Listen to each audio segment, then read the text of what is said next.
I'm sitting here today with one of the most influential people in cannabis history. From budtending to battle rapping to becoming the owner of one of the world's biggest cannabis brands, Cookies. I want to introduce a close friend of mine, Berner. Thank you for having me, bro. Hell yeah, thank you for coming.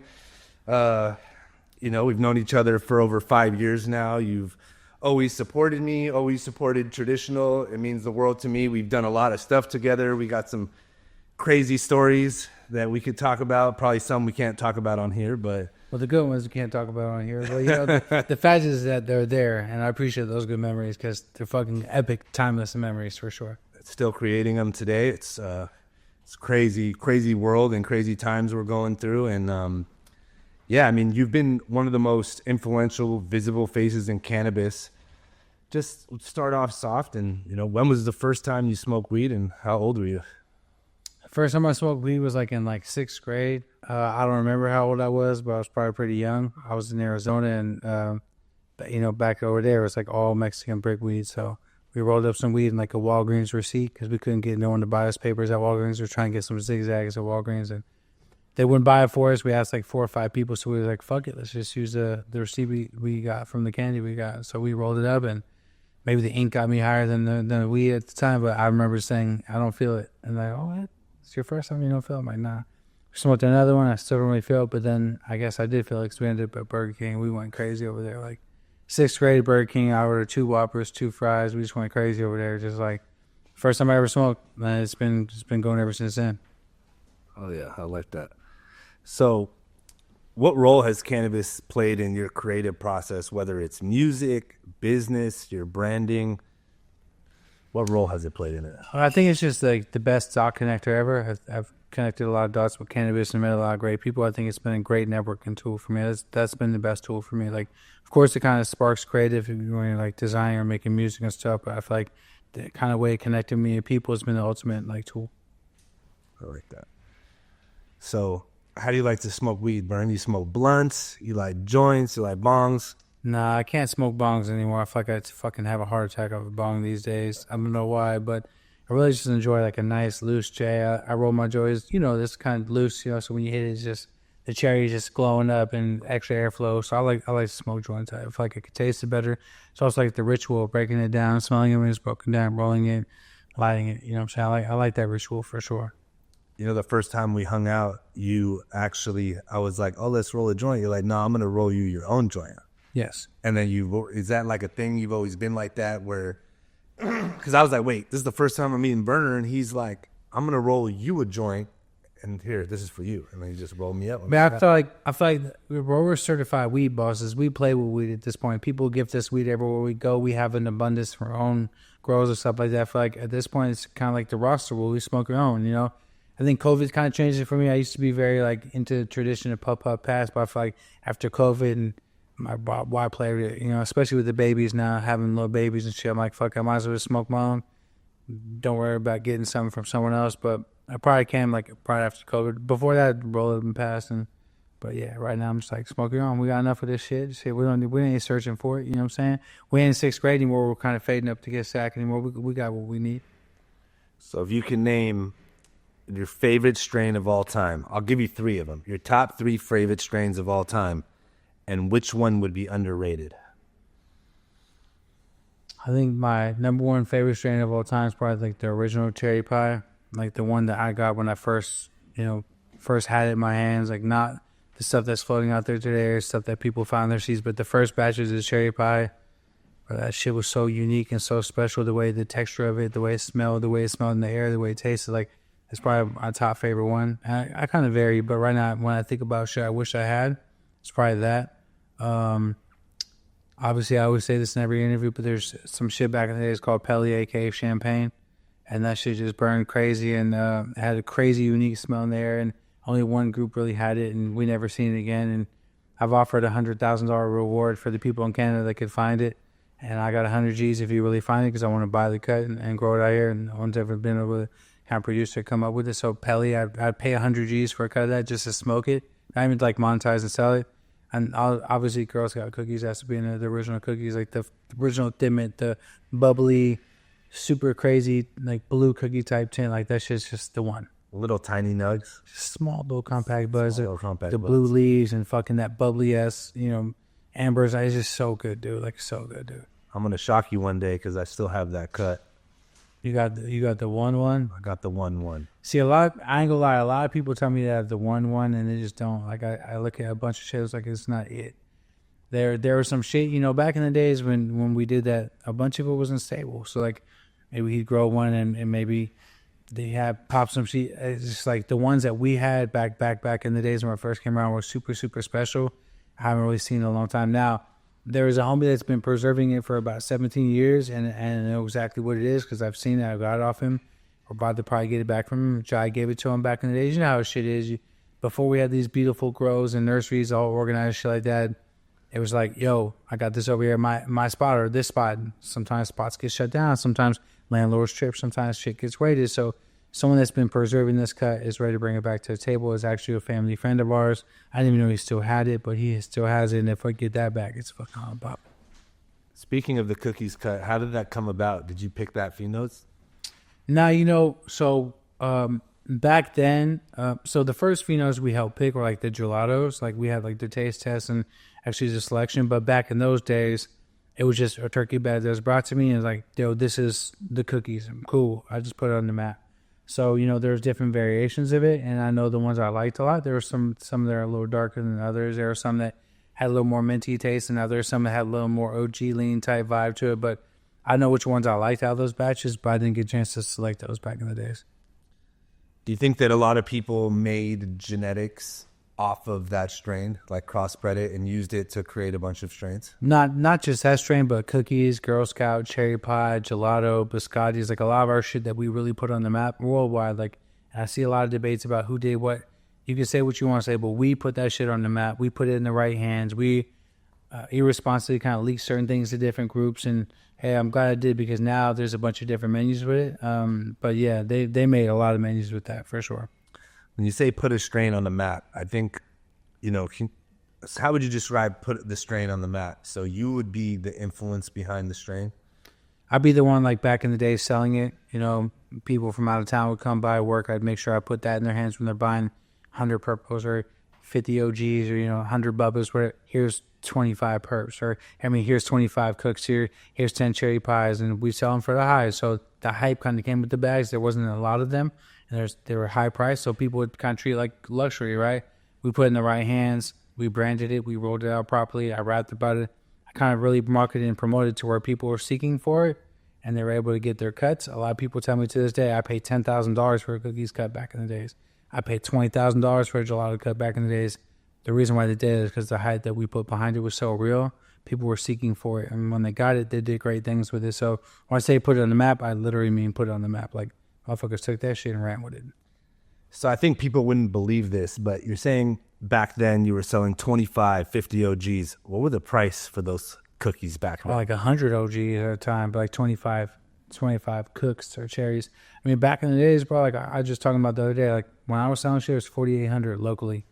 I'd have to send it somewhere. Like people would come to my spot and pay $4,800 all the way up. And that was just the price because it was like good and not everyone was growing at the time. It was kind of like, we had that shit. You know what I'm saying? So, think it'll be possible to ever bring those prices back? For sure.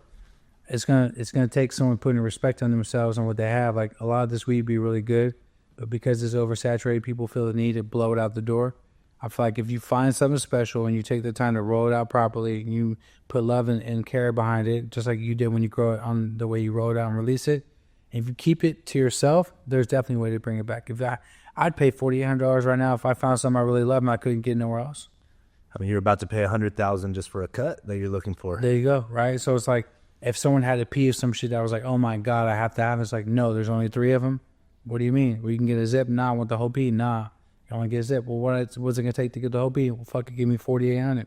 Give me 5 racks. I'd do it. Like that. So you've smoked with some of the most legendary people in the world. You've been around the world. You've traveled the world. Who is someone that you smoked with that really stood out to you? That was like, I wasn't expecting this. Man, I saw this some fucking people. Who's someone that tripped me out? Trying to go back in the crates right now. Who really blew it down? I was like, what the fuck? I don't know, bro. 2 Chainz smokes a lot. He smokes a lot. As a random one just came in my head, I'm like, damn, 2 Chainz really likes that weed, smokes big. Who smokes huge, though? Who's like a connoisseur also that like really knows weed? Like I know we know weed because we love it. It's part of our lifestyle. We're in front of it every day. We, eat, breathe, sleep this. Who would you say is like a connoisseur like us in the weed industry that really knows weed? In the weed industry, like in the music, like celebrity industry. I have to be someone that actually sells weed. You know what? OVO 40. OVO 40? Yeah. He knows? He knows weed, and he smokes big, too. He smokes big, but he knows weed, he knows terps. He understands weed, understands like different flavor profiles and stuff like that. He's got it over there in Canada, too, so he surprised me. I'm like, damn, I didn't think he was going to be that educated on it. I didn't think he'd have that much fire and like understand like different strains and history of strains and shit like that. Have you ever had a wild out moment that's give me a dope, you're super high story that you never shared with anybody? One of those I'm rolling up, the Walgreens receipt, getting high and running to Burger King stories. I mean, I remember like being like my boy Haji Springer back in the days. He's a rapper. He had this Chrysler 300 Chrysler, but kind of rap like a taxi cab. That's kind of like his gimmick. And we wanted to humble on a hype to go buy some Bubba. I was like, this is back when Bubba was popping. There's the guy that used to go fire ass Bubba's. He's like, look, I can get some for a really good price. Super, super low. But we have to go up to Humble. I'm like, fuck it, I'm in. I had nothing to lose. Let's roll. It's late night. Let's go. I remember pulling up on this guy. We pulled up in his taxi cab, which is fucking retarded, fucking hot. It's crazy hot. Pulled up like this, and then another truck pulled up like this. I don't even know how we didn't see this, but we pulled up. He throws a bag of cash in the car. Like, it felt like a movie scene. It's like, who really does that? And the guy, and he kind of got out, put it in the car, got back in his car, and we're looking at it, and then all of a sudden, lights flash. And like, not like blue and white, but like a light, like a highlight, like a beam flashing on us. Like, oh shit, and there's a fucking cop sitting there in the dark, like looking at us, right? Like, oh shit. We had to work, we had the weed in our car, and he had the cash in his car, and he came up, and he was like looking at us like we're about to go to jail. He was tripping, and the guy in the truck was like, oh yeah. He said something to him. He's like, wait, weren't you the one who pulled over on the road? Yeah, I was in Carrie's rig or something like that. And they talked some small town shit. He's like, okay. What you guys doing out here? Like, nothing? He's like, huh. All right. Go home. Okay, cool. He's like, go home. Okay. And we pulled off, and I was like, holy shit. And it was just like, it was trippy because we're there in the moment. I think we had like 5 or 6 P's in the car. He had the cash in his car. We could have got caught up for it, but it felt like a small town. It felt like a small town moment, like a movie moment. Like, it was like, why did the guy just throw it in the car? Why did we throw it in the car? Why is there a fucking cop watching the whole thing in the background? And Humble, probably like around like 1 a.m. You know what I'm saying? The cuts. But I think that small town respect, he knew this guy needed to pay his bills. He knew that this guy was a good guy. He had some kind of interaction with him, I guess, a week or so ago where a car broke down. Maybe he helped someone with the car or something like that. I don't know what it was, but that's when I realized that, that whole community is kind of thriving off this business. Like, these guys rely on this business, and so long as you're not disrespectful, you're up there with the right people, then they know that this is how this community thrives, right? It was kind of like an eye-opening moment for me. I didn't really, it was a cop, small town, we're buying weed, we're in a fucking Chrysler wrap like a taxi cab. I thought we were going to jail for sure. But because the guy was tapped in or respectful or known by this cop or just a local, I don't know, it was good. And that kind of really tripped me out. That was like I thought about the whole way home, like, damn, what the fuck happened there? Like, I realized, man, this community, like the daycares, the schools, the restaurants, everything in this community thrives on this one market. It needs this market, right? I was pretty tripped out by that. The cannabis market, right? For sure. I mean, it fueled all of Humboldt County. Like, that's how everything got kind of built up out there. That's their industry. You know what I'm saying? So this way before, like, it was even recreational. This is back in, like, 2000 fucking, like, 10, something like that. It's a great story. So, if you could smoke one strain for the rest of your life, what strain would you choose? I know it's hard, but what would be your sail off into the sunset strain? Man. And you've seen a lot of strains. We've done a lot of phenode hunts. Me and you have probably looked at, over 500 different strains together. So stuff that's in the arsenal right now, shit I can go back in time and get. Shit that's in the arsenal right now. Cinnamon milk.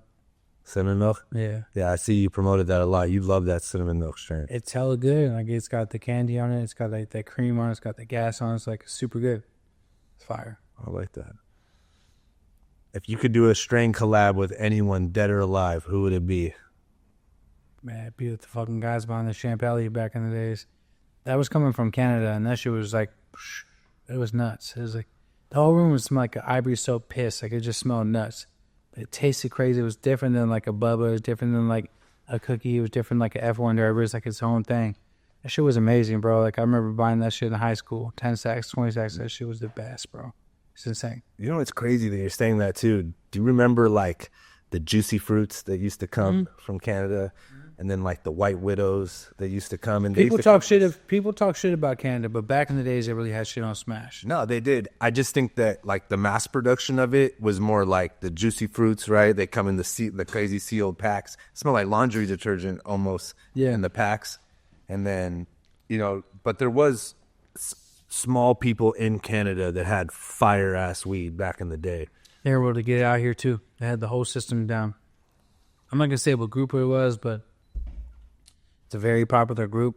I think it's like a branded group. Like, it's not even in the weed industry, but this group is notorious for having things on lock, and they had that belly on lock back in the days. Yeah, I think I know that group. Yeah. Maybe a biker group. Maybe. Okay. Maybe. Good guys. What's the wildest inspiration you've ever used while creating a strain name? Where do you get your inspiration? Tell me. Probably be Cheetah Piss, because I felt like we kind of had the dessert category on lock back in the days, and everyone kind of started running with it, which is cool. I don't mind it at all, but I started realizing that there's no good names left. And so I was like, man, what the fuck am I going to call this shit? I'm going to call it Cheetah Piss. No one probably even has that name, and it actually worked and it popped off. And it was pretty big. And I think the inspo for that was like, yo, you have to adapt with change. You have to switch it up. I got sick and tired of putting shit online. Like, I'm going to call it this, and hey, this guy Weird has it. I'm like, well, where's it at? Well, he's about to drop it. It's not even out yet? No, he's about to drop it. I'm like, whoa, but the fuck? So, like that, like Cheetah Piss was a good one for us because I had to step outside the box and kind of get wild. And there's been some other wild names, but, you know, I'm trying to figure out what the next vibe is going to be for strain names, because I feel like everything is taken. Everyone's trying to make weed now. Crazy. It's wild, but it's cool. We get the adapt with change. You get to pivot. Yeah. So what's the most amount of pounds you ever seen at one time? And I'm sure I've seen some shit. I'm sure you have seen some shit. Like, I've seen you around the world. You were telling me about that Canada grow. That grow was crazy. I mean, like in the legal market, like in the street shit. Either or. What's the most amount of packs you've ever touched, been in a room with? Man, probably back in the days to my Asian folks. I don't even know how many there were. It's just it was insane. Cases? Just everywhere. Remember packs of, Greenhouse, in 2010 we're going for 4 bands, Before people really knew what mixed light was, it was amazing. I got probably caked up off that shit back in the days because it looked really good. If you had the right batches, this shit was fire. You prefer indoor or outdoor weed? I like indoor, but I also really like mixed light. Like a good greenhouse is fire to me. Do you think sun-grown, mixed light, or indoor will get you more stoned? I mean, I've had panic attacks off outdoor weed because, especially in Hawaii, like the sun in Hawaii is crazy. And, like, I smoked some weed in Hawaii that like a local gave me. I was like, this shit looks like shit, but I'm gonna smoke it just cause. I rolled it up and I'm like, fuck this fucking scraggly ass weed got me high as shit. So the sun, I feel like does something for weed that inside lights can't do. But I prefer indoor though, the way it looks, tastes, and smokes. So you've performed, you've traveled all over the world. What are your favorite 3 countries when it comes both to the experience of the country, but also that has the cannabis culture over there as well? For sure, Spain. Spain is super fire. I love Spain. They love food. They love weed.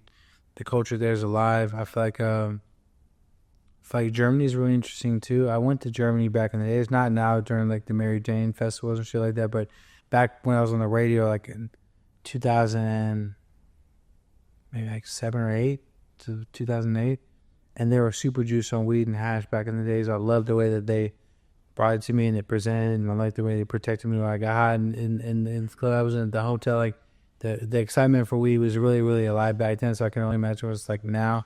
And I have to give props to Canada. I really enjoy like the weed culture, underground weed culture in Canada is fire. A lot of people are kind of like tainted by the MSOs and all the big legal business the country is doing. But then again, even that business, I remember talking to like the government in Canada, asked me advice on how to make weed cool in the rec market. I thought it was really a big life moment for me. I'm like, this is the government of Canada on a Zoom with me asking me how to make weed exciting in the rec market. This is pretty fucking cool. Like, life goal shit. So whether it be the actual government being excited about weed and trying to make it fun, or just be the underground cats doing their thing to this day in BC and whatnot, like I really enjoy the Canadian scene with weed. Do you think you had an influence on cannabis becoming legal in a lot of these states and a lot of these, maybe even in these countries? Do you think you had, eyes and your opinion on it? I think that anyone that made designer weed, like the shit we fuck with popular, had a big influence on it. So not just me, but the whole movement. Like by putting work in other states and by having people crave this kind of weed and this kind of lifestyle, I think we all played a big role in that for sure. Demand. So you have fans all over the world. We walk around. I've gone, lunches, dinners with you, and it's crazy to see how fans, they really know who you are. I think there's like a niche, fans that they love rap, but they also love cannabis. So you kind of took the two together where, hey, I'm from the cannabis culture, but I'm also a rapper. Can you give me your craziest interaction that you've ever had with a fan?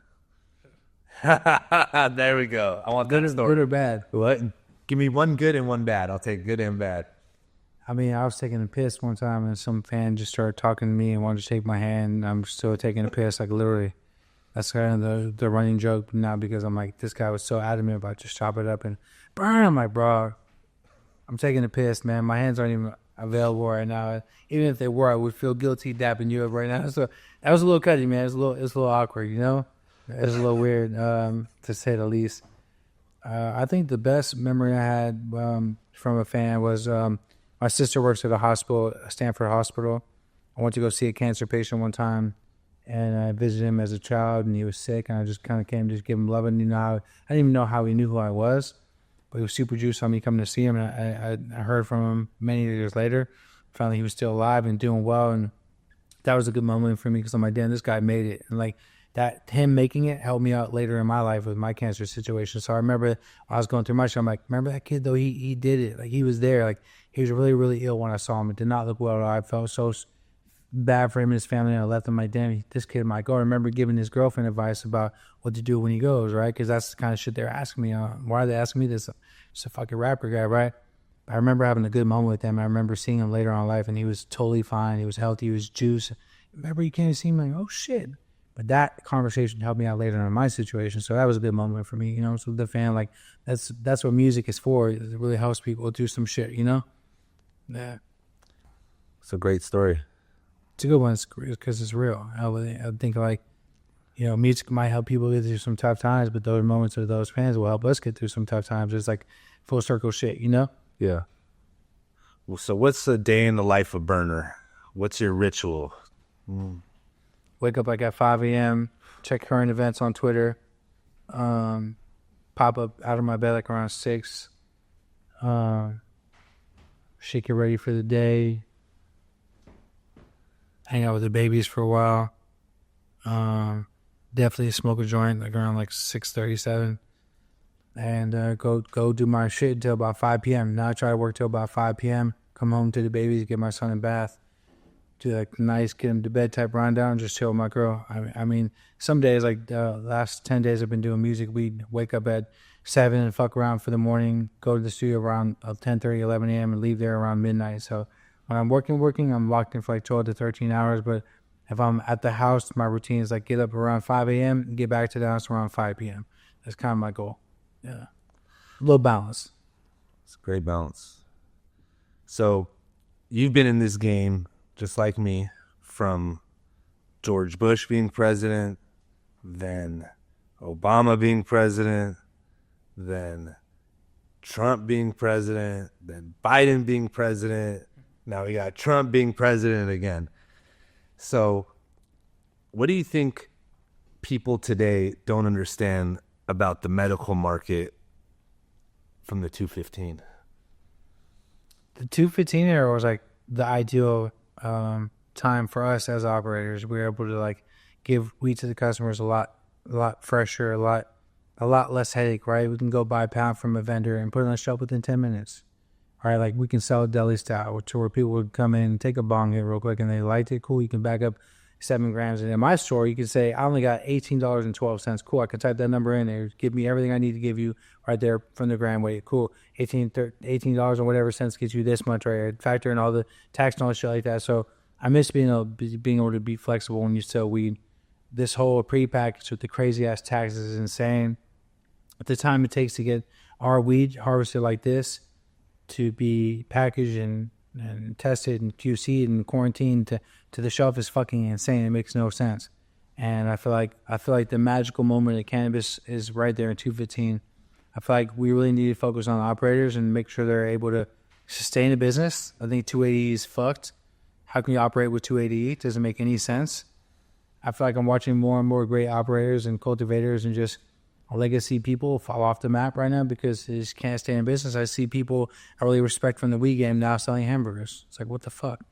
Now, I'm glad that they find a different path in life, but this guy should be growing weed because he's fucking incredible at it. But Proposition 64 made it too tough for them to even stay in business because it's too tough for them, right? So I think what people don't understand about the medical days is the operator was a lot happier, so was the customer. It was great the way you put that, touching on that. It's, before we could walk into a dispensary, we could just open jars like this, right? Mm-hmm. And you could show the customer. They could, really smell. Pick it up, smell it. Yeah, pick it up, smell it. Even if we're using chopsticks, here, you could actually interact with the cannabis. As now, we have all these rules, all these regulations. What do you think the biggest lessons that you learned hustling during the medical cannabis days and were able to take those lessons and, pivot into 2017 when it became recreationally legal? How important the customer is. Like the customer wants to come in and understand what they're going to buy. A lot of people, even if they think they're seasoned, don't understand weed. They understand like the different types of weed, the different effects to certain types of weed. So I feel like when you come to a cookie store, the way we design the store is for the customer to get as much time with the bud tender as possible. Like from A to Z, they're with the bud tender. When they go pay, they're paying with someone totally different, right? Like we want to make sure that we can bring whatever we can from the 215 days into actual Prop 64 days. I feel like that's the most important thing I learned is that the customer needs to be educated. It doesn't matter how much you smoke weed. There's new weed coming out all the time. All this shit is different. That make you feel different, taste different, smells different. So you want to make sure you're educated on what they're getting. So I'm big on that. When I used to watch, before I ever met you, I used to watch you interact with people on Instagram. Literally, you were interviewing bud tenders yourself, correct? Mm-hmm. So did you come up with the SOPs for cookies and how to run the cookie stores? I came up with the customer journey, and we don't use it at every single store because, our operators are able to do what they want. We don't control the stores. We can tell them do it like this. We don't have the power to do that. We can recommend it. Say, hey, this is how I did it over here. It worked really well. If you guys can use it, if you like. So for the ones that I kind of kicked off, I came up with that. I like that. What's something that you miss about the 215 days before the licenses, the taxes, the corporate money? I miss shopping with vendors. I miss sitting in a room with a couple $100,000 cash and letting people walk in with duffel bags, open up a turkey bag and try to sell me their weed. Is the best. I love negotiating. I like bargaining pounds. I like to find new plugs and build with them and do what I got to do. Like I miss the whole culture of like buying and selling weed. It's not really there anymore. That was a huge statement right there, what you said, because I miss more than ever walking into those rooms to somebody like you. I loved it, bro. I met so many good people and I found so many good weed plugs and I found so many good fucking people that just did their thing and we made some money together. We had fun together, built so many connections and just the whole culture of that, like the honor, the integrity, you're saving someone's day. Like someone comes down off the hill with 15 pounds, they don't want to drive back up north to that. Like, take it, work a deal, take some out the back, you know what I'm saying? Like have a little fun with it. Like it's the best. A lot less size, a lot less pressure. It's stories like that where I feel like, people like you, where they built the cannabis industry because all these buyers and these vendors and people that would actually buy pounds from us are the reason that we're still here today, right? So it kind of sucks how the industry has played out. Like you said, a lot of people that are legacy operators are not able to survive because, the taxes, right? You walk into a cannabis store right now, spend $100, it's $140. It's insane. It's really fair. Like the taxes make no sense. Not for the customer, not for actual operators. It's just really weird. It's uncomfortable for operators to say, hey, here's a $20. Let's just call it a joint. Here's a $20 joint, but it's gonna be $28. It's like, what the fuck is this? $8 on top of that? Like, it doesn't make any sense for them. We've been trying to figure out ways to work the tax in, but then we get beat up on it, right? So it's like, It's 40% any which way you look at it. I'm just glad that like people would say what they want to say about myself or cookies. And I'm glad I was able to experience every single aspect of the game. I was able to experience the streets first and the medical, which I think about and dream about all the time because it was the best. And now with this, I have to adapt with change. And we've done a great job trying to adapt with change. I don't want to go nowhere. I don't want to give up because people are making it hard for us. I'm gonna figure it out. I think it's the last people standing, right? It's like we're all just riding. If you're in the weed business right now, you're in it because you love it. There's nothing easy about what we do. It's fucked. Like we make more money working at In-N-Out, damn. It's true though. Like it's so tough. It's oversaturated. The rules are fucked. There's not any kind of bright future ahead of us. Like it's just we're doing it because we love it still, right? That's why I give you so much props. That's why I'm here right now. You really love weed. You grow weed. You put good weed in people's hands.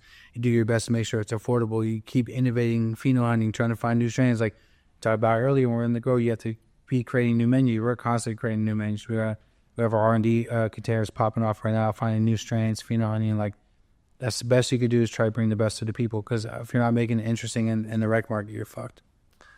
Do you think that your journey model with dispensaries, if you would have had full control of cookies and you would have been able to implement your journey motto, and I know not each store, but a lot of these stores had different deals and different partnerships with different people. Do you think that cookies would have been a lot more successful in some of those retail aspects if you would have had control over it? So you have to look at like a double-edged sword. Like we put our brand everywhere from the model we chose. Like we have super, super, super global recognition, and we've been able to bring in a lot of bread and revenue for the business. And we put our brand on the map to where it's like it's a normalized brand. Like people know cookies. They think of cookies as the weed brand, right? We would not have been able to do that if we didn't use the model we used. But I had to sacrifice a lot of things that you like to control. I would love to be able to operate every single store. I'd love to be able to put certain procedures in place for every single store. But that's going to have to come when I figure out my shit. Like if I can raise the money myself to go back, and I will, right? But like right now I'm just kind of like in a little holding pattern. But I feel like to answer your question, to be able to grow like cookies, is you have to get some control, and that's just painful. It hurts me. I see what people say online sometimes, but I did it for a bigger purpose. I know that one day I'll be able to work backwards and get the way I want to. It's about seeing ahead and having vision, because I know for right now I'm looking 10 years down the line. I'm not thinking about what's happening right now because I can't control it. The environment's not right now for me to control it anyways. It's a weird time of week, cannabis, right? So like I'm going to sit back, be patient, but I know that my intentions are to get in the right position and work backwards and clean things up the way I want to. Not saying that anyone's doing anything wrong. They're doing things they want to, but I'd like to do it my way one day. And I'm going to have to work to be in that position, you know what I'm saying? But by not doing it my way, we're able to expand really, really fast. And I think that's very valuable as well. You just spoke about the investments given into cookies. How much money do you think has been put into the brand cookies since it started? I don't know, but a very small fraction of what other people raise. Like I know some of the bigger companies out there that are crushing it, that have the same kind of presence as we have. They raise a lot of money. We raise a fraction of that. Did you put your own money into cookies? I have in the past, yeah. So what's the craziest thing that happened to you during the 215 days before this recreational market? Probably chilling at the store and CHP pulls up and handcuffs everyone and goes to the safes and start pulling money out of the till, and with no paperwork and like no reason why they're doing that. And my manager in the back, we're painting the office at the time. It's like one of those things like we call it things that kind of take paint when you put on the floor. Was it like a tarp or something? Okay, like a plastic tarp. No, it was more like a thick one. Like, you know what I'm talking about? Like when you lay that. Anyways, took some fucking like, this is called a tarp. Okay, tarp. It was in plastic. It was like I'm blanking right now. I'm blanking right now. We took that and threw it over the big safe in the back. And they came in the back and they tried to find things. They found a little safe and left. And they didn't give us any paperwork there. Handcuffed us and David. I'm like, what the fuck was this? It was like a fucking robbery, right? By the CHP. But I think the experience in that was pretty crazy because I'm like, damn, they can come in here, no paperwork, not give us any kind of reason, leave the weed there. I'm talking about a full house, hella customers in there smoking weed because we had a lounge there. We're smoking, there's fucking CHP just taking all the money and just dip. We're like, what the fuck? But the homie in the back threw that fucking little what's the name of it? He threw a little tarp over the fucking big safe to save a bunch of bread. So we're like, yes. That's wild. Oh, yeah. Do you think cannabis was better back then, or do you think it's better now? I think there's way better weed now when you fuck with like underground cats. You know what I'm saying? I feel like when you go into a store, the weed on the shelf was better back then because you could just buy it from a turkey bag form and put it in a jar right there. So I feel like the customer got better weed back then. I feel like we had access to better weed right now, though. I feel like there's better weed in general out there. Just by the time it gets to the shelf, it's not what it should be. Yeah, it's got to be underground. Yeah. Do you think that these big MSO companies are the reason why the cannabis market has been declining price per pound? No. What do you think the reason of the decline of I'm not gonna say it, but you know what it is. Right. Oversaturation. People just got desperate. I think that during the COVID, the PPE money went out, right? People were buying weed like crazy. I'm talking about like stores like seeing like growth, 4 or 5 times growth, right? People were fucking balling during COVID, which made people build a lot of grows. And people started building a lot of grows to feel that. But it wasn't real customer base. It was fake. And they were also building all these grows depending on $3,000 pounds. 100%, because everyone had money back then. So you have a bunch of people that built these big ass grows based on that fake customer base and that fake expectation of people having money to pay certain prices. And this just got taken from everyone. That started dropping hella hard. So all these people have these grows that fire selling to some shady ass fools that just do what they do. And now pounds are just fucking $700, which is disgusting. Like, step your fucking game up. For selling weed for $700, you don't deserve to be in the game. Like, I get it.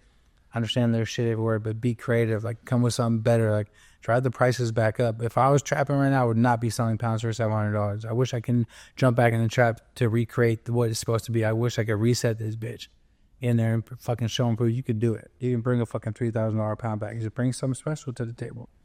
Do you think federal legalization will do that maybe?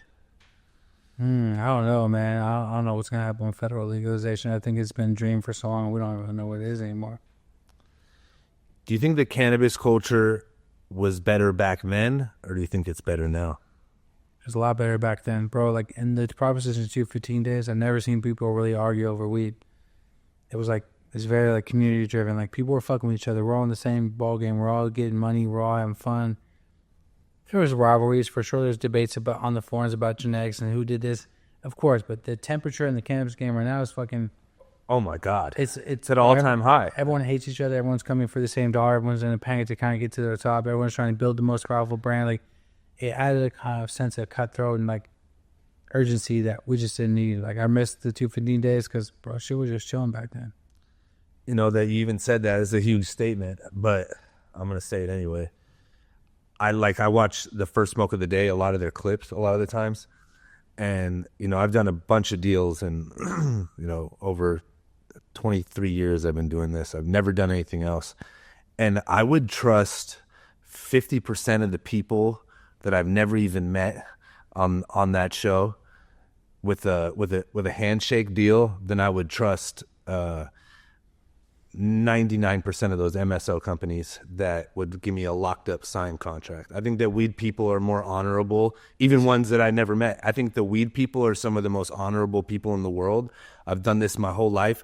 I've done $1 million handshake deals.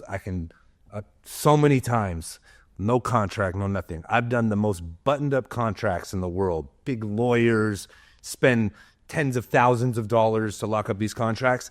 And the person with the signed contract winds up fucking me, and the weed guy with the handshake never fucking me. Because in a long-ass contract, there's a bunch of different opportunities for someone to put some predatory language in that contract. Their agenda is way deeper than you'd ever think. As a weed guy just wants to do a couple of deals with you, even if something goes wrong, someone gets lost or someone gets played or someone gets robbed, the damage is so minimal compared to what a long-ass contract could have in there. It's kind of crazy. It's crazy. What's the first dispensary you worked at, and what was the environment looking like over there?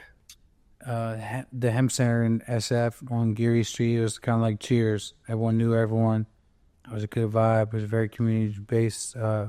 People would come there, get high. We had the lounge. We were the one of the only stores in the city that had a lounge. So people come there, buy bud, smoke right there. Everyone's popping up over there. All the artists were popping over there. All the rappers. A bunch of famous people were coming. A bunch of trappers were coming. Like, it was the best store in the Bay Area for sure. It's the best. Can't recreate the energy. What was the moment in the medical era where you realized this is going to be my life? This is my career. I'm going to die for this. Then how did cookies come? Bro, the first day I started working, I knew that's what I wanted to do. Like, as soon as I got hired, I'm like, this is what I'm doing. Because I realized that this is going to be something special. And I think while working there, I kind of realized how normalized that cannabis really is becoming. Like I told you earlier, you've seen doctors, police, war veterans, people with cancer, people with AIDS, and then just regular people like us coming in. So I saw like how diverse the actual marijuana crowd really is, not just me and my friends. And I think that, by naturally working there and seeing that vendors would come in with pounds and ask, give us a name, like, here's Super Silver Haze, here's Max 49, here's this, and here's Granddaddy Purple, here's 5 Haze, Purple Urkel, all the good stuff, and that would come later. Trainwreck, White is that ramen lands, all the good shit. Ramen. I realized that there was no branding, and there was one company called Tainted back in the day. I don't know if you remember them. I do. Yeah, Tainted had all like the Reefers peanut butter cups and Stoners bars, looking like Snickers and all this shit like that. And their branding was on fire. They were the only one. Now, granted, they were stealing everyone's logos and flipping it, but every other edible was just a plastic wrap with a medical sticker on it. These guys have packaging. I'm like, ooh, I see where they're going, but they're fucked because everything is someone else's logo. If they eventually got in big trouble, right? I forgot what happened with Tainted, but shout out to them because they sparked the idea. I think a combination of that and then having to make signs for the weed, like, here's your White Widow. Ooh, cool. I make a little theme for the White Widow on a little card and put it on the shelf. And I noticed that people gravitate to the shit that look cooler. The first person that has a brand is going to win. And I just thought of, kind of creating a brand. And when I got the Girl Scout cookies in my hands, it was go time.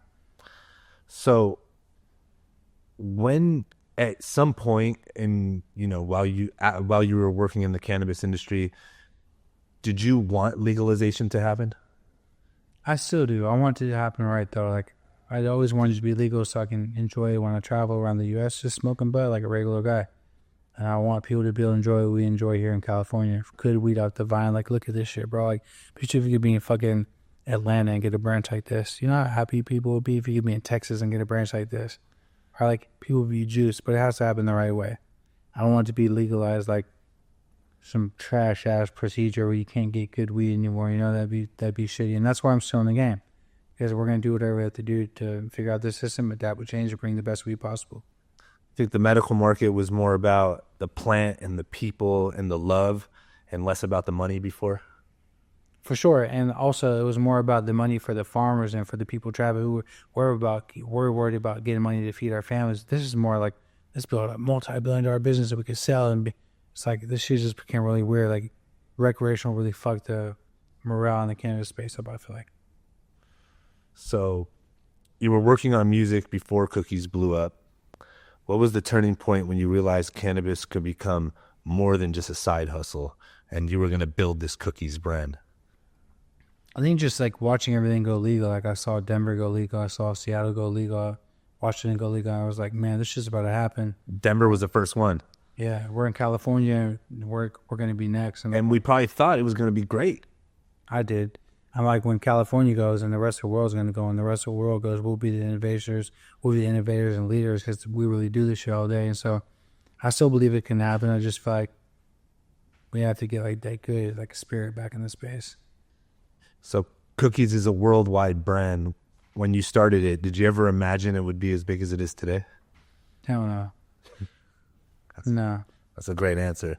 No, it's just really weird to see it sold in other countries, and like we're about to launch in London soon with the pharmacies, and we're growing it in Portugal and shipping it to London. Like, that's fucking tight to me. That's crazy. And we got the guys in Portugal listening to our SOPs and dialing in things for our standards is really cool for them. Shout out to my team in Portugal. They're really growing great weed out there, and they're taking advice on how we like our weed grown. And I think it's cool that people in London can go by a pharmacy and get our weed. It's fucking tight. The same in Germany. Do you think international commerce, interstate commerce will help save the industry? For sure, because like I said, we're buying weed from Portugal, but when we can't fill those orders from Portugal, guess where we go? Thailand. Whoever grows in Thailand. And they're growing great weed in Thailand. Shout out to all the Thai farmers. They're growing good organic fire, small batch. Like, there's a lot of passionate growers in Thailand. I'm really juiced on that. I've seen a bunch of export coming to Thailand, and when I got there, I didn't want anything from California. I wanted to only smoke the Thai shit because these guys are growing fire out there. So if I'm doing business in London or Germany, and I can either pull from Portugal, Canada, or Thailand, that's what it should be like in the States. Yes. I should be doing business in Virginia, being able to grab weed from you right now. You know what? This feels great. Listen to this to Virginia. Like, I should be able to go shop with my farmers and put that in the States I like to. I think it's saved the industry for sure. And, you know, look, there might be people that grow in Virginia, but we can't, who knows? But I like to be able to source where I want to, you know? That'd be tight. So do you think that'll give another boost to the industry? Especially here in California.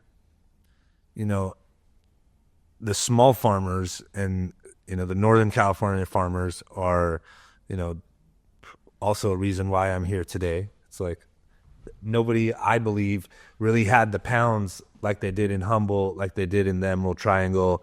I used to take U-Haul trucks up there when I was 16 years old and fill them up, come back down to LA, and you know, I was getting 4,500 for outdoor pounds back in the day. So the Northern California people, I feel, are, you know, the ones that got affected probably the worst from this, because if you didn't stack millions and millions, who would have ever, did you ever see this coming? Did you ever see the price of pounds going this low? Like I said earlier, the whole communities thrive on this industry. So like when shit started getting fucked up, people started kind of falling off, or I would have moved their work. Then what happened to the grocery stores and the restaurants and the community centers, like that shit really got fucked up. What separates Cookies from all the other brands? I mean, there's a lot of great brands out there, so I don't know what really separates them besides me. I've just been in this shit since I've been 18 years old, and 2028 will be 20 years I've been doing this. I've seen every single side of it. I know I'm in it because I love it. I got a great palate. I'm good at working with people. I'm able to do incredible collaborations. I collaborate with you, collaborate with Ridgeline, collaborate with Jungle Boys back in the days. Like, I worked with a lot of people, and I feel like our platform helps launch a lot of brands. Maybe that's one of the different things. Like, I think, you know, what we did for a lot of different brands out there, I'm not going to say any names on here, but we help catapult and help launch their brands through our platform. I feel like we're constantly giving people that kind of light, and I like to do it. I like to work with people. Look at my music. It's a lot of collaboration albums. Same with the weed shit. I love that. If I find something I like, I'm like, look, let's do this together. People think, oh, Berner played Soul. No, we didn't. We have a fucking contract. They get this much money. They're juicy. They launch something with us. We have a lot of reach, right? So I think being able to find people, find talented cultivators, talented operators, talented breeders, and actually work with them, whether it be our store partnerships, whether it be our cultivation partners, or whether it be our breeders that we do things with, and our own stuff in general. Like, we do a lot of cool stuff. You know what I'm saying? So now that we have our shipping containers, our R&D facility going, we can actually bring a lot of shit to the table too. Here's some shit we bred. Let's cross this together. Aaron, let's go ahead and this fucking do frozen grapes to the fucking toothpaste. Like, we could bring a lot of shit to the table too. So I feel like collaboration separates Cookies from everyone else. I don't see anyone else collaborating like us. What's the biggest challenge you faced building Cookies, whether legal, cultural, or internal? How many people wanted to take it from me? I like that. You stood up to every single one of them? I'm still doing it right now. People want to take Cookies from me. They want to make it their own, but it's mine. So unless I kick over, fucking good luck. Who's the owner of Cookies? Me. Who's the majority owner of Cookies? I think I have majority still to this day. No, there's other partners in Cookies, but I think I still have the majority ownership of Cookies. That's huge. I don't think a lot of people knew that. Really? Yeah. I think this is a big question that I've told a lot of people they don't believe. And I know you stuck in this for so long. There's so many of us that are still sticking with this, that are, you know, from the outside looking in, it looks like we're ranking in, you know, tens of millions of dollars every month in profits and hundreds of millions of dollars. I've actually put you on the phone with a celebrity friend of mine before, throwing names, but how much money do you make off Cookies Cannabis? Yeah, we're in hyper growth mode right now. So everything we get goes into, you know, fighting for the company or building the company. We're not just taking money, distributions like that. Like, I know people like to believe we're just putting a bunch of money in our actual pockets, but we're not. We're just investing into the company, investing in the fight for the company right now. So when you're in hyper growth mode, at least for us right now, we're focusing on building this thing out as much as we can. So we're not like looking to take money home right now. We're just kind of investing in the future. So you're investing in yourself, essentially. Investing in the brand, trying to protect the brand, keep the brand in our hands, and also just build the brand out. How do you stay authentic while scaling such a big cannabis empire? Cookies is a global cannabis lifestyle brand. When you walk into a cookie store in another country, what's the first thing that you're going to feel? You're going to know it's ours. You're going to feel like the branding. You're going to feel like the personality. They have a bunch of photos of everything we've done. I think what it really boils down to is the genetics. Like, all I can really control right now is our menu and our breeding. So I'm just breeding as much as we can. We have incredible crosses going, a bunch of new things in the works, a bunch of collaboration breeding projects, a bunch of shit we're doing ourselves. I feel like that's the one thing I could focus on. I kind of kept my head down the last 2 years and just focused on breeding. You'll see the blueberry caviar menus coming. You'll see all the cinnamon milk, the palm shakes, the original Girl Scout cookie crosses coming back, original gelato crosses coming back. Like, a lot of shit that we're doing from our R&D facilities and kind of speak to how we keep our shit authentic. I think that, you go into Thailand, you see some shit we just bred a couple years ago, that's us. What was a specific experience when you realized Cookies was no longer just a cannabis brand, but a full-on lifestyle brand? When I went to Spain and seen someone tattooed on their head with the brands, and I've seen people tattooed all over their body. There's thousands and thousands and thousands of people I've seen with Cookies tattoos. Going to Chili's last night in Hanford and seeing 35 people plus come take pictures of me and tell me they love me. Chefs coming out, giving me nods up, like, yo, like, salute, bro. I fuck with you. I love you, bro. I smoke cookies. People show me their pens. Like, this shit's real, and I think it's more than just cannabis, because cannabis is everywhere. People we built this thing from the ground up. We're still going. We had a lot of challenges, we're still fighting. They fuck with that shit. We haven't given up yet. So, speaking of tattoos, the first time we hung out, we were at Sunset Plaza. You guys had a Cookies mansion up there. And I'll never forget, you looked at me and told me, you're like, you see this tattoo, you're like, I'm going to die with this. I'm going to be with Cookies for the rest of my life. Sure. Feel the same way after 5-6 years? Bro, we did what no one else has been able to do. And I say it with all, the most humble way possible. Like, bro, we built a brand that reached from here to Thailand, to Spain, to Amsterdam, to Germany. Bro, you name it. Like, we have touched the world with our work, right? Like, that's not easy to do. If you think about being a kid, right? Put yourself in my shoes. Being a kid that's obsessed with weed, that loves music, and you're able to touch the world with your work, that's the biggest blessing in the world. I don't care who you are, what you do, whether you're in food, music, clothing, weed, alcohol. If you could touch the whole world with your work, you won. So we're in turbulent waters right now. That's not going to make me walk away. Like, we've been attacked. That's not going to make me walk away. The industry's fucked. That's going to make me walk away. I already touched the world with this shit. So I'm going to wait and do what I got to do to keep it going. That's it. Like, I'm not going to quit. You can't quit. So you've helped so many farmers, and during this interview, I've heard you speak so much about different cultivators and different farmers and uplifting them. What would be your message to all these legacy guys, struggling right now and, still growing and that are just hurting right now? What would be your message to everybody? People like me, just people in general cannot be in business without you guys. Whether big MSOs raise hundreds of millions of dollars and go try to build out grows from scratch, they're going to go get tomato farmers. Know your worth, know your value, know you bring the shit that's most important to the table, cultivation. So, it's tough, but you have to put your foot down when it comes to what you need to stay in business. And, it's like having a dope engineer. You can make music, but if you go in there with the shitty engineer, you're going to have a terrible song, right? I know how to pick a great menu. I know how to brand things. I'm not a cultivator, right? I need a good cultivator. And I think that a lot of people are in the same place. Not every single brand has their own cultivation team. And if they do, they're still working with a cultivator, right? Like, you know what I'm saying? Unless you can't scale a big brand and grow everything yourself. You're going to have a team of cultivators, right or wrong. Of course. So make sure the cultivators put respect on what they're actually bringing to the table. So how do you decide which genetics get the Cookies stamp and which ones don't make the cut? I know you're very specific about genetics because I've given you hundreds of genetics over the years. You picked 3 of them with traditional. We did the melted sherb, the all-time high, the toothpaste. Melted sherb was the top 8 selling cookie strain of all times from what Omar told me in the analytics. Fire. And so how do you pick the genetics and how do you stamp it? It's kind of like my beat selection. Like, if I'm playing beats and I hear a beat within the first 30 seconds, I'll know whether I want to use it or not. If I start freestyling right when I hear a beat, I'm like, oh, that's one. Bro, I listened to like 500 beats last week to find 13 tags. But people tell me you're good at selecting beats. You have a great ear. So, I just kind of stick to the formula. With weed, when I go through jars, for me, I think like consumer, but also my own passion of weed. Like if I look at it and smell it, if I like it, I put it aside. If I don't like it, I put it aside. I smoke everything I don't like off the rip because you never know, you might find a hidden gem. But I look for smell, taste, texture, and high. I just know, but if I smoke and I'm juiced on it, it's going to be the one. Or like we really just kind of just go based on what I like and what other crowd favorites maybe. Now, granted, I know that there's certain flavor profiles that are popular. I may not be into, but I know that people like it. I have to think of like that too. But that's like weed. I smoke weed every day. I make my life based around weed. I take longer to pack my leaf than I do my clothes when I go on trips. So I know what good weed is, and I like to select it like I'm selecting beats. If it's not it, I'm not fucking with it.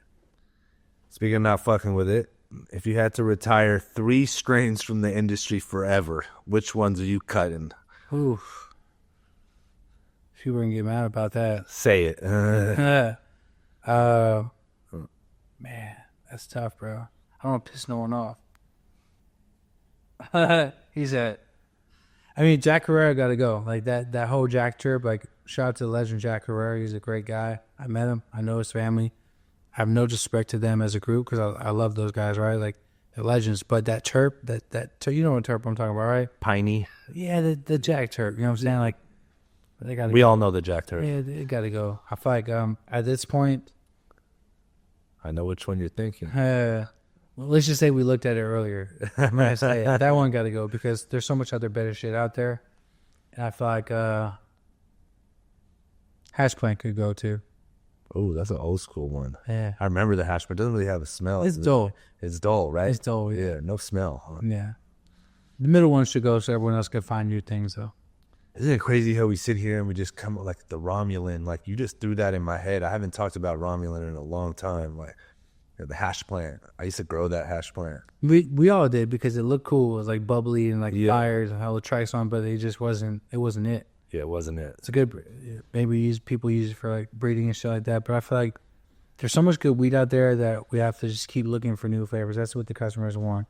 I can appreciate that the waves come. Like there was a cookie wave. There's a lot of wave. There's a sherbet wave.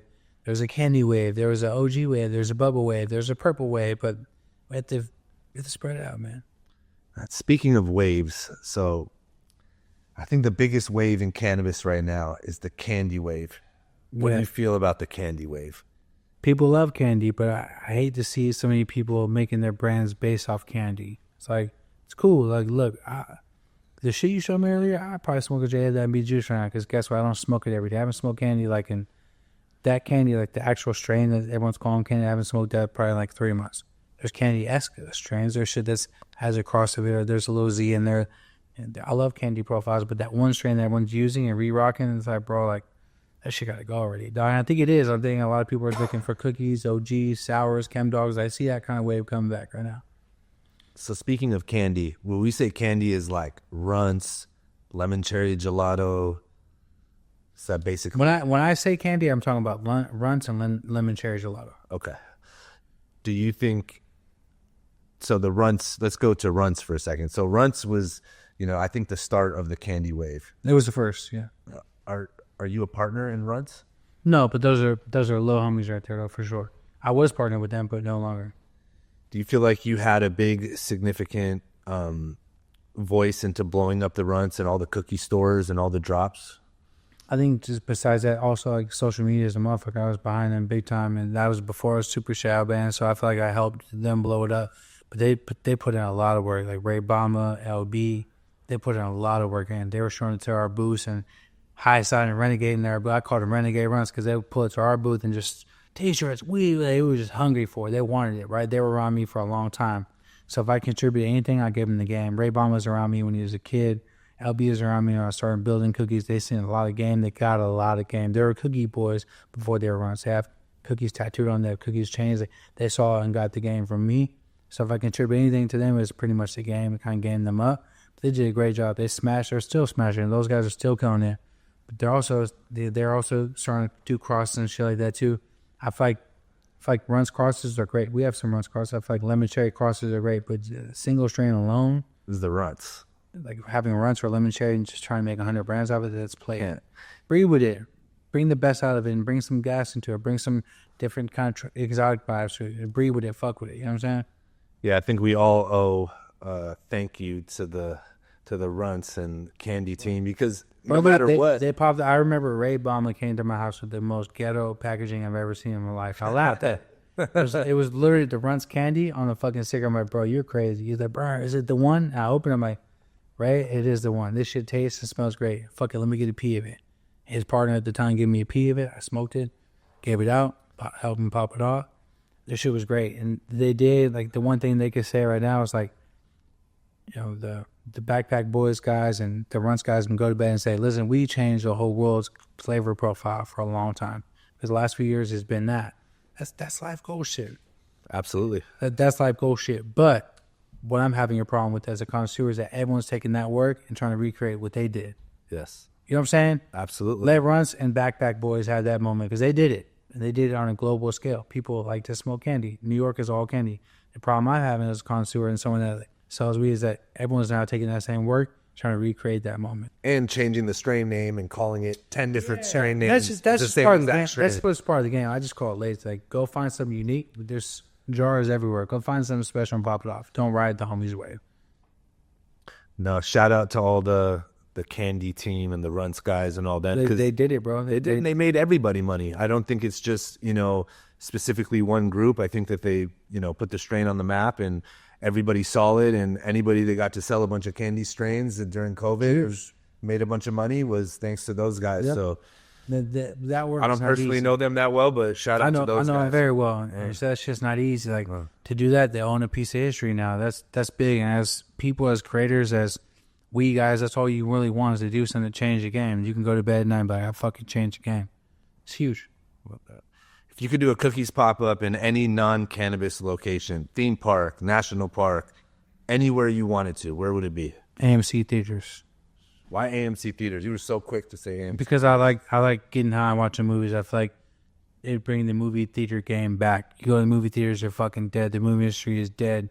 I like to do a pop up 3 brand new strains with a new movie lounge and a bunch of new little custom stacks of the things to get people to come in, huddle up and smoke bud and watch movies. I feel like that'd be an ultimate story goal right there. I feel like you already been planning this. For sure. I'm trying to get a hold of the owner of, what's the name of that? There's a movie chain. I think it's a Regal, or he said he wants to maybe possibly allow cannabis consumption in his theater, so holler at me. Fire. So Vibes Papers, cookies, Adios Tequila, Yikes Tortilla Chips, snacks. What's a common thread between your business ventures? Man, building something from the ground up. I see a lot of people come in and just buy something that's already moving or try to attach themselves to something that's already going. And the harder thing is to actually build something from the ground up. Vibes is super hard. There's already raw. Yeah. I'm saying there's already all the other papers. But to build it from the ground up and try to get momentum with them and break through is like that's what I get excited about. Yikes is another one. Like, it's gonna be tough. It's a potato chip. Like, it's a chip. It's a rolled corn tortilla chip. Like, how am I gonna pop that off? It's a challenge, and that's what gets me off. I'm like, okay, how am I gonna make this chip pop? I'm gonna do it. What you did with a lot of strains, right? Just gotta put the gas behind it. That's it. So, what made you get into the spritz game with Adios? Did you have a liquor deal before, or is this the first one? It just made sense, bro. Like, my audience definitely fucks with tequila, and I feel like the whole category is starting to blow up, and we found the right partner in the right time. We're like, fuck it, let's pop it off. Like, I used to be a bartender back in the day, you know what I'm saying? It's kind of like natural little hustle. So, what's the best business lesson you've learned while building a global brand? Not all money is good money. That's a good lesson. Read your contracts. That goes for every industry, whether it be music, clothing, alcohol, cannabis. Read your fucking contracts. Understand every single word in that. That's when it goes back to me saying that I still till today, maybe like I'm a hopeless, like I just trust the weed people so much more than the contracts. Like, there's not so many people that are left out there that you could trust them, but like, it's like, for instance, like Pap, Cure Company, right? Like, I could leave $1 million with that guy and, be gone for a year and come right back. That $1 million there's like sitting there. Short-term trust and there's long-term trust. I think the inconvenient truth is you can't fucking trust nobody for shit. That maybe a handful of people you trust. I got a handful of people I can trust. Well, I hope I make that hand. Good dude, bro. I trust you. Oh, I like that. So you've seen the highs and lows of this industry. What's one? Never do this rule for the cannabis interpreters. So everybody out there right now that's trying to make a cannabis brand, what would be your advice to them? Do not give a rapper a pound bag and take a picture of it and tell him to just don't do that. Like, don't give a rapper a pound bag. Like, it's just not good. Because, can I give you a reason why? Elaborate. One, everyone's doing that. And two, like, celebrities don't want shit that's given to you in volume or for free, really. Like, give them like a bud. Like, give them a bud, something super special. Make them have to smoke and call you again sometime. Make them want to connect with you and get your phone number. Like, if you're going to do endorsements, make it organic, make it natural, make it based on the product. Not like, yo, take this pound bag and take a picture. And especially if that pound bag just has nothing in it. Like, I see so many people do it where it's like toilet paper in the pound bag. Like, hold this. And then you give them like an eighth. They're like, fuck this fucking brand. Like, unless you can give the homie a pee and it's extremely fire, just don't do that. So how do you decide when to say yes to a business opportunity and when to walk away? You have to listen to your gut. You can read people, you know. Does it feel right? Does it feel true to you? Does it feel like you're going to be selling yourself out? Or does it feel like something you're going to regret later? If not, fucking go for it. How come sometimes our gut tells us to do one thing and then we just do the exact opposite? You ever do that? That's life, my friend. Can't get away from that. That's how you learn, though. That's how you learn and tell your kids and tell people on podcasts not to do it. So, huge congratulations. Something that I watch you go through in 2021 is beating cancer. Did cannabis play a role in your recovery process, physically or mentally? Mm-hmm. How did it play a role? I mean, just by having an appetite. I did the first couple of weeks of chemo, I could not eat at all. I couldn't eat it at all. Like, I was sick about it, and I just had to keep smoking weed. And that's when I really got into hash. So the rosin helped me a lot because it wasn't so much. I could just take a few little rips and be cool. But helped me maintain my appetite, helped kill my mental anguish, and just kind of helped me keep solid. You know what I'm saying? How do you keep your mental health in check while being so busy, traveling the world, having kids, beating cancer? It seems like you got a lot going on. Man, never stops. It's tough shoes to walk in, for sure. I feel like the balance for me is just my kids, honestly. Like, knowing I have beautiful children there at the house waiting for me to be okay, to come home happy, to give them baths, to feed them, to teach them. Like, I have to be straight, I have to be solid. I can't let myself slip.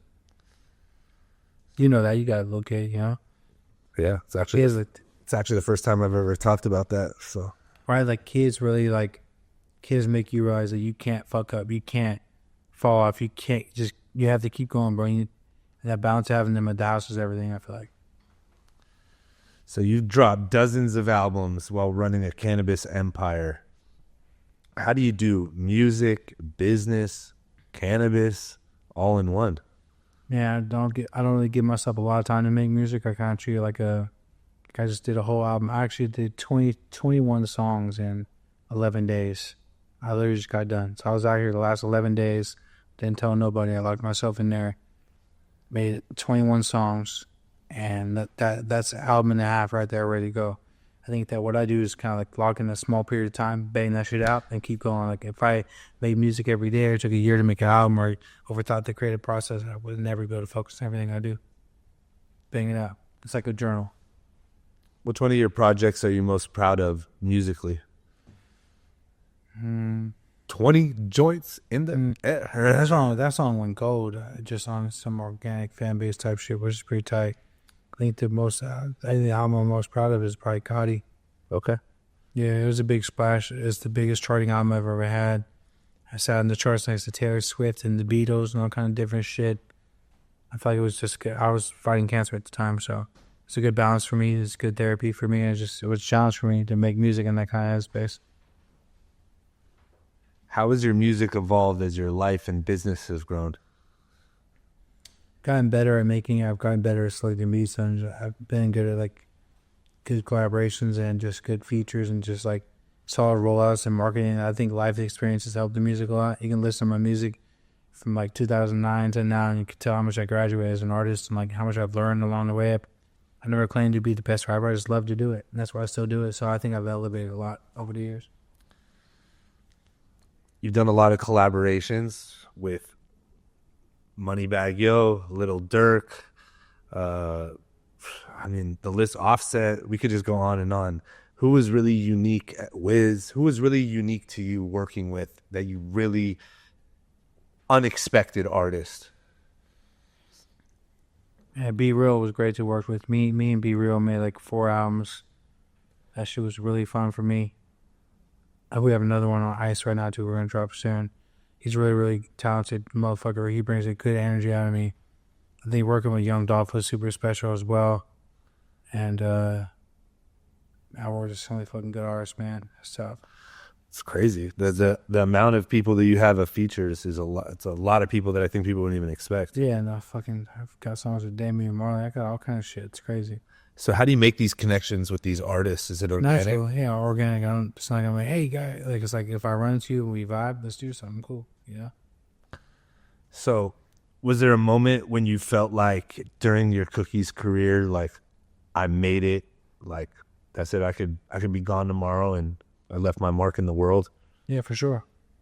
For sure, I've done a lot of good things. Like, I think there's moments I've kind of created in life that will stick around for a long time. You came up in San Francisco. Navigating through all the laws in San Francisco, I think it was one of the most strict cannabis markets on lounges. How were you able to, weave through all the licensing and all the lounge processes and do all that in San Francisco? The owner of the hemp center, Kathleen, just had the grandfather in the lounge right there in SF, and so she had it grandfathered in. She was that big, bro. It was that big. She already had that situated when I started working there. So what do you tell your 20-year-old self trying to break into the game? What would you have switched doing all this? Nothing. I got so much game to give my kids that I wouldn't have switched shit. I learned it all the hard way. Tell me a big misconception that people would have about you or have about Cookies. I don't love the people I work with that I take from them. That's bullshit. I love people. I love to work with people. I like to help people. And I think that it's a very emotional business and people like to think certain narratives and whatnot, but it's not the case. I love every one of my partners, even if we're not partners anymore. Like, there's all good memories and good moments in my life. Do you think that the plummet of the price per pound in our industry is what has caused so much chaos and disputes and lawsuits? Or do you think this shit was bound to happen anyway? I think it's the way the laws were written. I think that, like, the price per pound definitely has fucked shit up. I think there's just, like, I don't know, when legalization happened, the thirst got real. I think that people think there's going to be a few players left when it goes federal. If it ever happens while we're alive, I don't even know if it will, but if it goes federally illegal while we're alive, people are trying to fight for those top 3 spots right now. That's what kind of created the chaos. So if you could light up a conversation with any person, dead or alive, who do you want to spark up a conversation with? Probably someone like in the ancient days that fucking supposedly had visitors from above. Adam and Eve with the weed. I want to talk to someone that like really that saw whoever gave us all this technology and life experience. Like, every religion says that someone came from above and came down, taught them, and went back up. I want to talk to one of those motherfuckers for sure.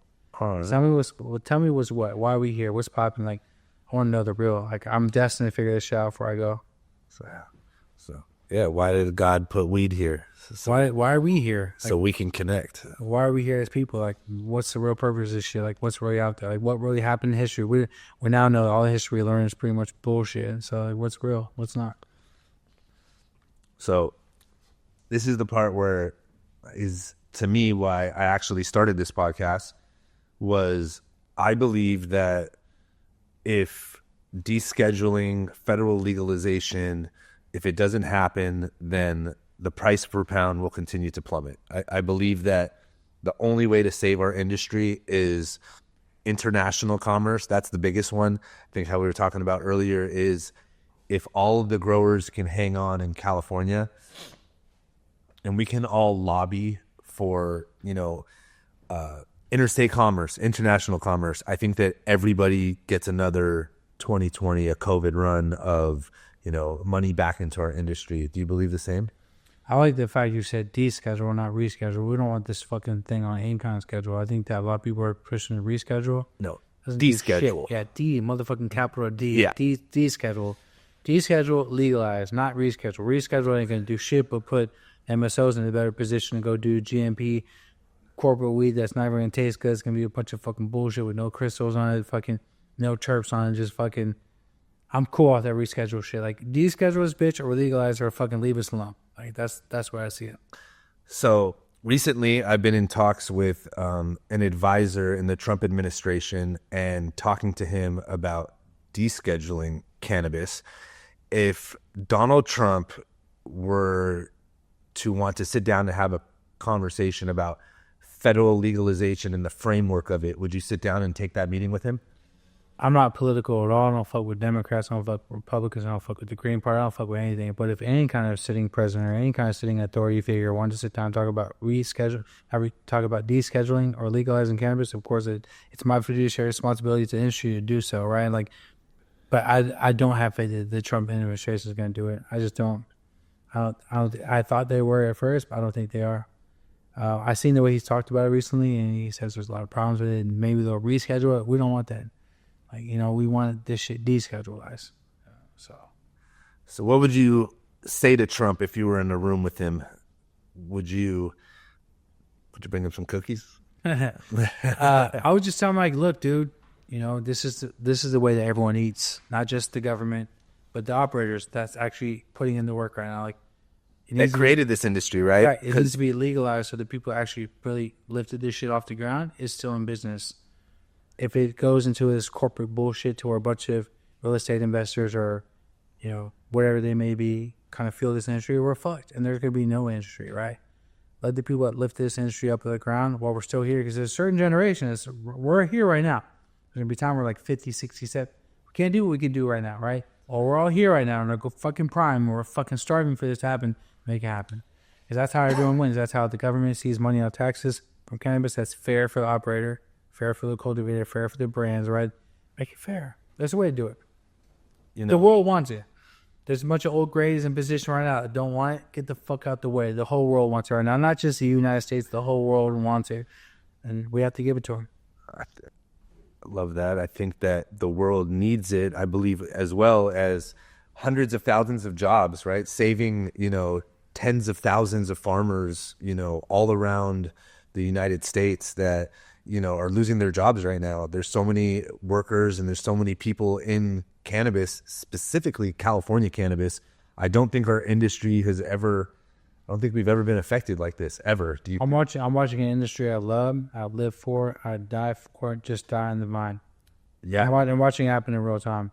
So if I had a chance to talk to him or the next president or the president after that, I'd say, listen, there's a generation of people that love this shit, that build this shit, are great at this shit, that can teach the generations after us how to really do this the right way, put us in position, or else you're fucked. I think that's the reason why I started this, because I'm one of those people that are going to be... Sure you are. You grow great weed. And the knowledge you have on operating cannabis retail, on cultivating cannabis and breeding cannabis and pheno-hunting cannabis, is what we need to teach the next generation, because if it's the Chads doing it, we're fucking fucked. You hear that? So anybody out there that could listen to this, that's where our industry needs to head. I'll say this with confidence. I don't really say this much. A lot of people talk down about cookies, about how big we went. I only did that to make myself a force and a presence in the space where when I'm put in position, I can actually change things, right? Like, if you look at the MSOs that are out there, they didn't care about weed. They didn't care about flavor. They didn't care about having good cultivators design and grow their cannabis. They didn't give a fuck. They put tomato farmers in position. We came into states, disrupted shit, put great cultivators in position, great genetics, and made people step it up. We really care about the industry's vision for all the way down the line. So it's like we went hella big as we had to, because who else was thinking about going hella big like that? We had to make sure that people care about the quality of cannabis. It's not easy. It's not easy to expand worldwide. It's not easy to go against people that have billions of dollars, but we have to do it because we want real cannabis operators to be in position. That's it. And I think that's why it's so important, and I bring up lobbying for the federal legalization, because you have such a huge microphone. You have, tens of millions of people that are following you, that are listening to what you have to say. So I believe that if there's enough people like Berner that make enough noise about, how farmers... You're gonna kill off tens of thousands of jobs. You're gonna, take so many. You're gonna kill the industry. You're gonna kill the industry, and you're gonna take so many legacy operators that paved the way for people like me to be able to be doing what I'm doing today, right? Because, you know, people didn't expect that what is happening today would ever happen. I don't think anybody ever foreseen this. I definitely didn't, or else I wouldn't be building more lights and doing so much more in the cannabis industry. So now I'm just like you, right? Something that's big that I tell everybody is I don't take any money from traditional. Everything I make, I just put it back into the company. Hyper growth. Hyper growth. I think also, like, as an industry, like, we have to start misusing the word industry. Like, a lot of people use the word industry as people are making memes or like running blog sites. Fuck that. Where were you at 18 years ago? Where were you at 15 years ago? Where were you at 10 years ago? If you weren't in the shit, you're not part of the industry. That's facts. Not like, I'm not trying to take away from anyone, but I feel like the real industry needs to come together. People that have been doing this for 10 plus years need to kind of come together, figure out a way to work together, ride together, and stand together. It's just facts. So now that you said that, can we make a pact today that me and you together are going to try to make that happen? Put more industry people together and get us together? I try to do my best. So I try to do that already. I talked about collaboration. That's my goal. Yeah. I'm saying, like, people that have the talent that need to be seen or heard, even if it's one collaboration, to bring awareness around who those people are is important to me. And go get a work elsewhere and goes, you know what I'm saying? Like, it's big for me.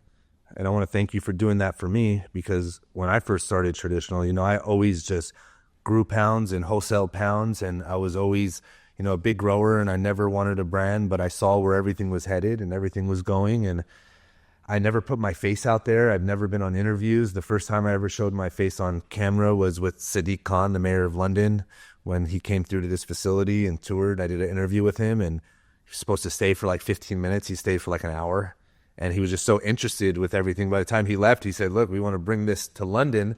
And the Queen was alive at that time, and he was like, when we go back to London, we're going to talk about this. We love your operation. We love how legal it is. And I told him, he's like, what would be your advice? And I said, my number one advice to make this industry successful in London would be tax it the same as alcohol. Tax it the same as everything else.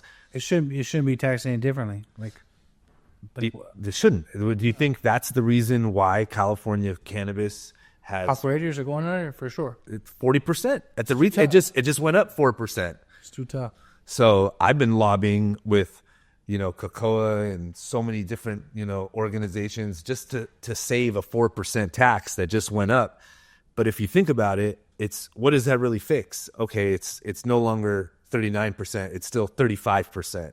So again, this kind of, you know, directs everybody to the black market, and people don't even want to go into dispensaries because why? If you're going to spend $100, now you have to spend $140, and you're walking out, you know, essentially just giving $40 to you know, the state, the local, the city, you know, it's a lot of taxes. So, and the fucked up thing is not even taking those taxes and putting it into like social security or anything like that. They're just taking it. Like, if anything, they should be taking that $40 on that 100, putting it into social security programs.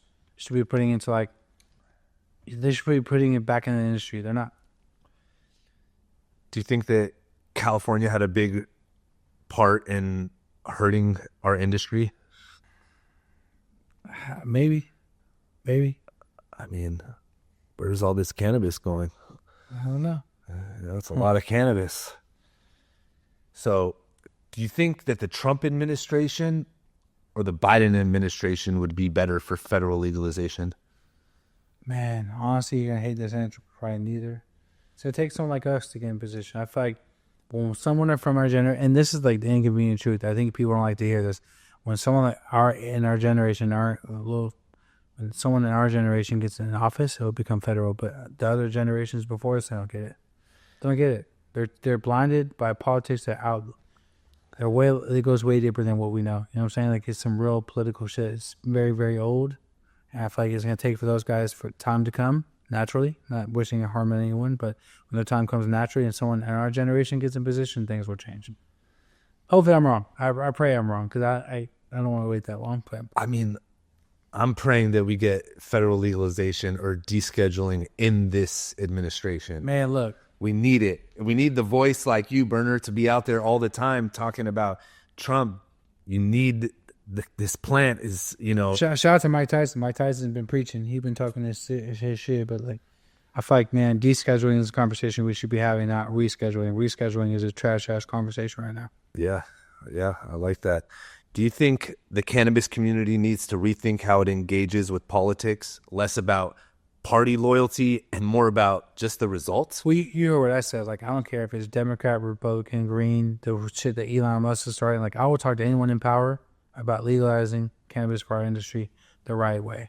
The right way, not the wrong way, the right way, right? So if anyone in position ever will take a conversation with me, whether it be Democrat, Republican, Green Party, New Party, I don't fucking care who it is. If you're in position, I'm down to talk to you about it because that's our job. I'm not going to say, oh my God, no, that's childish. I'm not in 8th grade. If it's about making moves for our industry, I'm going to do it for sure.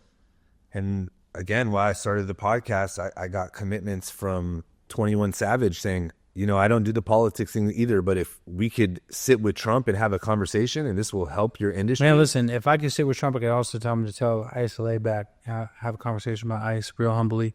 I think I'd have a chance to say that too. That'd be amazing. Amazing. So really, really big subject that's a big hype right now out in our industry is THCA flower. What's your opinion on THCA flower? Do you think that should have been the motto for cannabis? Or do you think that THCA flower is the future? I think THCA flower is just a loophole. I think they did legalize cannabis to a certain extent. You just have to know the rules and know the law and fucking adapt with change. You can complain about it, you can get with the program. Like it says on paper in the Farm Bill Act that it's legal federally like this. I don't know. You know, I mean, that's what it says, right? Am I right or wrong? You're absolutely right. And so my whole thing is like, if they did it this way, maybe they did it on accident, maybe someone just slipped it in there for a couple good old boys. I don't know, but I'm going to adapt and change and try to rock it as long as we can. So when people have this stigma around THCA flower, they're like, I'm not going to smoke that. It's hemp. What would be your opinion on that? Do your homework. Meaning? Just look into what it really is. Look into why it's called THCA and look into what it really is and where it comes from. Like, just do your homework. Be educated on it. THCA flower. Do you have any strains for THCA flower that you like? I think a lot of the strains we have now in front of us are THCA flower if it's grown in a hemp farm. It's a really weird loophole. It has to be a strain that's grown in a hemp farm that tested a certain way. A lot of the strains we have now in rotation, a lot of us have, all brands have, if grown in a hemp farm, could be labeled as THCA. People don't understand that. Do you think that the THCA, the loophole will stay around? Do you think it's going anywhere? I don't know. That's why you should ride the wave now. It's $100 billion industry. Fuck. I see people killing it off that right now. All right, well, here you heard it. It seems like traditional needs to get into THC. You should, bro, because you work really hard and you grow a great product. And I feel like if you had a hemp farm license, if you had the hemp license, you can run a couple of these strains, see if it tests the way it's supposed to test to be called THC. And if it can, fuck it. Get your money, brother. Why would you not? You got weirdos getting in this space, getting money off this shit. You're a legacy guy, bro. You've always been vocal about cannabis, justice, and legalization. What's one thing right now that needs to change immediately? People should not be in jail for weed. Anyone in jail for weed right now should be fucking let go immediately, and no one should be put in prison for weed anymore. It's 2025. This shit is everywhere. It's legalized in whole different countries now. It's legal in half of America now, medical in the other half. So it's like there's a few states that haven't really given in, but bro, no one should be in jail for cannabis right now. Let everyone go. Shout out to the Last Prisoner Project. Free everybody for weed immediately. Facts. Let them out. So where do you see the cannabis industry in 5 years from now? Where do you see the cannabis industry in 10 years from now? And what's Cookie's role in shaping that? I think the cannabis industry it would probably be federally legalized in the next 10 to 20 years for sure. 5 years, I think we'll be in the same place, maybe a little more turbulent. Our role is to keep the brand exciting and keep the menus exciting. That's all I can do. Do you think federal legalization is going to hurt or help legacy brands? Depends who does it. That's a great answer. Depends who does it. If they legalize it the right way, it could help every one of us. If they do it the wrong way, it could fuck every one of us. So it depends who does it. So scary, right? It's almost like the government is playing Russian roulette with our lives. Like, hey, like, let me tell you if your business is going to survive. Click. All right, you made it. You know, the good thing is that we know this, so we could be, nah, it's going to go federal run. No, it depends who fucking does it. It depends if whoever does it listens to someone like us. If they understand that it has to be done this way and this way, and you have to protect the farm and make sure there's quality coming through. And don't make it's really Overtaxation, Bern. It's like, why? overtaxation, overregulation. Oh, if you too much. tested lettuce, tomatoes, or onions, or anything we eat at the store, the way you test cannabis, we wouldn't be allowed to eat shit. It would just be fucking juicing it all day long. How come what we smoke is still regulated, but what we eat is not? That's a fucking big problem. We don't want to get into that. Shout out to RFK for trying to fix that. Shout out to him. But I'm saying, like, if you take a tomato and test it the same standards as you do a fucking weed plant, you're fucking fucked, buddy. You're fucked. God, it's got You'll find Bill Gates' DNA all in it. It's terrible, bro. But I think that it needs to be less taxed and less regulated, bro. I'm like, we're smoking it. Okay, I get it. We're also eating poison as well. So, hey, man, keep Eagle 20 and all that shit. I get it, right? But don't over-regulate it to where you can't grow good weed anymore. So what's next for you, Bern? Whether it's cannabis, music, fashion, or something we don't even know about yet. Put something on for us here. I got a fucking book coming in March, April. March, April? Yeah, with a real book. And it's deep. And I wrote it myself. I didn't get a ghostwriter. I wrote it myself. And it's with one of the biggest publishing companies in the world. And I'm really excited about that because I have a lot to say. And there's a lot of stuff I've not told anyone before. And I just want to talk about in my book. So I'm just about that. Who's an artist out there that you haven't collaborated with yet that you really want to collaborate with? Peso Pluma. Okay. That's cool. What up, Peso? So, Bern, there's so many people out there that look up to you and that listen to what you have to say, right? There's so many people that listen to your influence. What would be your message for everybody right now in the cannabis industry? Legacy operators, small farmers, people just trying to make it. 3 messages. 1, we have to sit together. We have to do better and working together and respecting each other. 2, hold on tight because it's going to be a fucking turbulent ride. Don't give up. I don't care how hard it gets. Look at what I've been through. Everyone on the internet has seen what I've been through. I am still fucking right here. It's more love in person than it is on the internet. Do not let the internet justify where you're at in life because when I go out in public, it's all fucking love. I have no problems anywhere I go. People love me because I put in a lot of work and they know I love them, right? I think number 3 would probably be like, man, like, just invest in yourself, dude. Like, stay true to yourself. Don't switch it up. I feel like a lot of like weird shit's happening out there and I feel like people are just giving up too easy, man. That's scary. It's really scary. You have to stay true to yourself. You have to fucking be kind to others in our space. You have to be turbulent. You have to hold on during the turbulence. You have to be strong right now. That's the best thing I can tell one. Just hold on, right?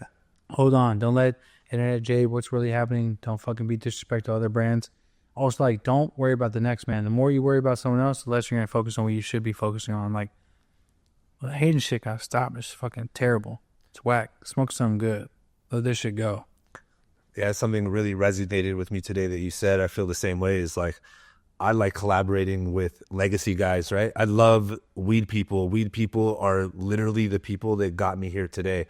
Everyone from the outside looking in is, oh, Traditional is a big corporate company that all these grows, all these life. So what even if you are, though? Look, why are we putting ourselves in a box where you can't be big, where you can't organize your business, or hire people that are good at doing certain things to run your business? Why am I going to act like I'm the accountant and see if I'm going to act like I'm good at what I do, right? So if I put other people in position to do things I'm not good at doing, why am I wrong for that? Why am I trying to put myself in a box not to expand and be bigger? What? I could dream big. Fuck, I heard that put yourself in a box shit. I hate that shit. I like that.